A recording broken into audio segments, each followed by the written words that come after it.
Hello students, welcome once again to my channel. आज हम इस ट्यूटोरियल में सीखेंगे how to use get in the sentences, यानी गेट का प्रयोग वाक्यों में कैसे करें। तो चलिए वीडियो में आगे बढ़ते हुए सीखते हैं इसे। जी हाँ, गेट शब्द एक वर्ब होती है, यानी यह एक क्रिया होती है। गेट का अर्थ किसी चीज़ को प्राप्त करना, लेना या मिलना होता है। इसके अलावा भी गेट की डिफरेंट मीनिंग्स और उसके यूसेज होते हैं।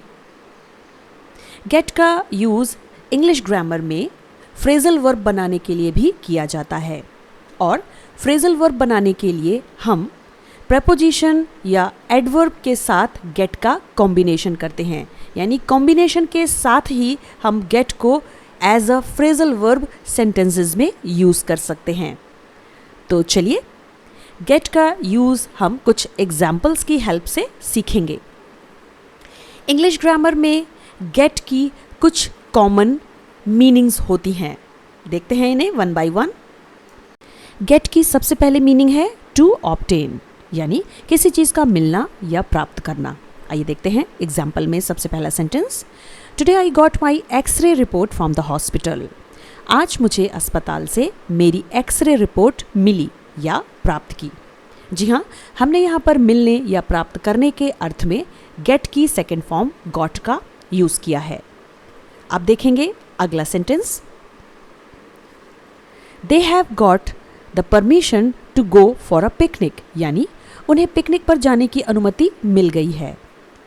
यहाँ पर भी हमने अनुमति मिलने या प्राप्त करने के अर्थ में गेट की थर्ड फॉर्म गॉट का यूज़ किया है, क्योंकि यह सेंटेंस प्रेजेंट परफेक्ट टेंस का सेंटेंस है। आइए अब देखते हैं गेट की अगली मीनिंग, जो कि है टू टेक, यानी किसी चीज़ का लेना या मिलना। एग्जाम्पल देखते हैं, my elder sister gets the train daily to go to the office. मेरी बड़ी बहन को रोज़ ऑफिस जाने के लिए ट्रेन मिलती है या वह लेती है। इस सेंटेंस में हमने ट्रेन के मिलने या लेने के अर्थ में गेट्स का यूज़ किया है। देखते हैं अगला sentence, we can get taxi from the hotel. हम होटल से टैक्सी ले सकते हैं। जी हाँ, इस सेंटेंस में भी हमने टैक्सी लेने के अर्थ में गेट का यूज़ किया है। याद रहे, टेंस के अकॉर्डिंग गेट वर्ब की भी फॉर्म्स में चेंजेस हो जाते हैं। अब देखेंगे गेट की अगली मीनिंग, जो कि है टू बाय, यानी किसी चीज़ का खरीदना या लाना। स्पोकन इंग्लिश में खरीदने के अर्थ में गेट का यूज़ कर लिया जाता है। आइए देखते हैं example, I will get some fruits and vegetable. मैं कुछ फल और सब्जियां खरीदूंगा या लाऊंगा। यहाँ पर खरीदने या लाने के अर्थ में हमने विल के साथ गेट की फर्स्ट फॉर्म का यूज़ किया है।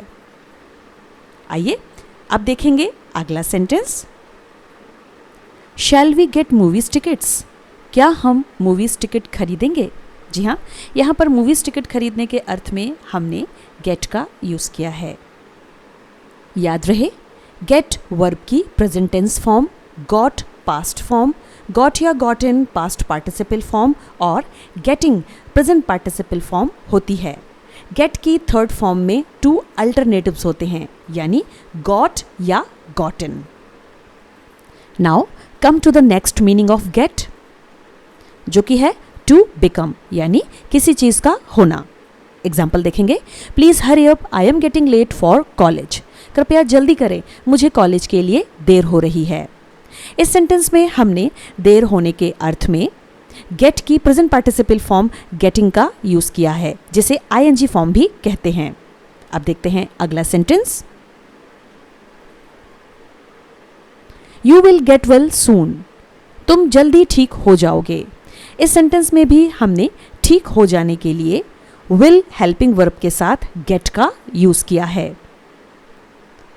आशा करती हूँ आप सभी को गेट के ये एग्जाम्पल्स ज़रूर समझ में आ रहे होंगे। तो चलिए बढ़ते हैं गेट की अगली मीनिंग की तरफ, जो कि है टू अराइव, यानी पहुंचना। आइए देखेंगे example, we left the office at 3:30 PM and got home at 4:20 PM, यानी हम दोपहर 3:30 पर ऑफिस से निकले और शाम 4:20 पर घर पहुँचे। इस सेंटेंस में हमने घर पहुँचने के अर्थ में गेट की सेकेंड फॉर्म गॉट का यूज़ किया है। आइए अब देखेंगे अगला sentence. It's my promise that I will get there. यह मेरा वादा है कि मैं वहाँ पहुँचूँगा। इस सेंटेंस में भी वहाँ पहुँचने के अर्थ में हमने विल हेल्पिंग वर्ब के साथ गेट का यूज़ किया है। इस सेंटेंस में आई विल का शॉर्ट फॉर्म कहलाएगा। तो चलिए स्टूडेंट्स, आगे बढ़ते हुए अब देखते हैं गेट की एक और मीनिंग, जो कि है टू अंडरस्टैंड, यानी किसी चीज़ का समझना। I never get understand what ever she says. वह जो भी कुछ कहती है मुझे कभी समझ नहीं आता। इस सेंटेंस में हमने समझने के अर्थ के लिए गेट का यूज़ किया है, लेकिन साथ ही साथ अंडरस्टैंड वर्ब को भी लिख दिया है। वो इसलिए क्योंकि स्पोकन इंग्लिश में समझने के अर्थ में गेट का सिंगल यूज़ किया जा सकता है, लेकिन लिखते समय ग्रामर रूल्स के अकॉर्डिंग गेट के साथ अंडरस्टैंड लगाना पड़ता है। देखते हैं अगला sentence. He got understand the riddle but I didn't. उसे पहेली समझ में आ गई, लेकिन मुझे नहीं। इस सेंटेंस में भी पहले वाले सेंटेंस की तरह हमने गेट की सेकेंड फॉर्म गॉट के साथ अंडरस्टैंड वर्ब को लिख दिया है। याद रहे, बोलते समय हम केवल गॉट का यूज़ कर सकते हैं, वहाँ पर अंडरस्टैंड लगाने की कोई ज़रूरत नहीं है। आशा करती हूँ स्टूडेंट्स आप सभी को गेट का यूज़ ज़रूर समझ में आ रहा होगा। आइए अब देखते हैं फ्रेजल वर्ब का यूज़ गेट के साथ। एग्जाम्पल में देखेंगे कि फ्रेजल वर्ब के अंदर कौन कौन से वर्ड्स आते हैं, जैसे get up, get out, get back, get over, get in, get on, etcetera. तो इस तरीके से गेट के साथ प्रपोजिशन और एडवर्ब का कॉम्बिनेशन करके इसे हम फ्रेजल वर्ब में बदल देते हैं। तो चलिए स्टूडेंट्स, फ्रेजल वर्ब को अब हम कुछ सेंटेंसेस में यूज़ करके देखेंगे।